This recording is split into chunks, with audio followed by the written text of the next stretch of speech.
大家好，欢迎收听今天的节目。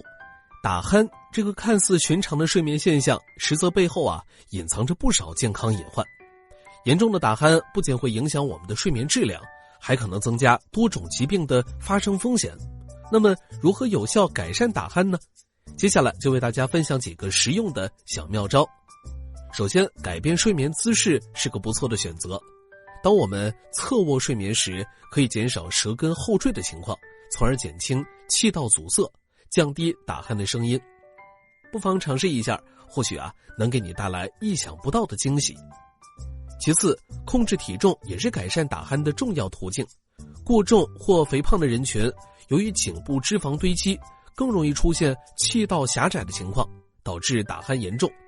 因此，通过合理的饮食和适量的运动来减重，可以显著改善打鼾症状，让你睡得更加香甜。再者，尽量避免饮酒和使用镇静药物也是很有必要的。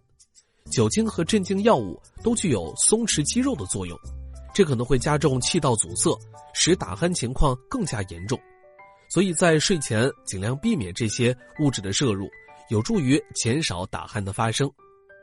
此外，现在市面上还有一些专门针对打鼾的防打鼾设备，比如鼻扩张器或者口腔矫治器等。这些设备可以帮助改善呼吸，减少气道阻塞，从而减轻打鼾症状。当然，在选择和使用这些设备时，建议咨询专业医生或相关专家的意见，以确保其安全性和有效性。最后，如果打鼾情况严重，甚至影响到日常生活和健康，建议及时就医检查。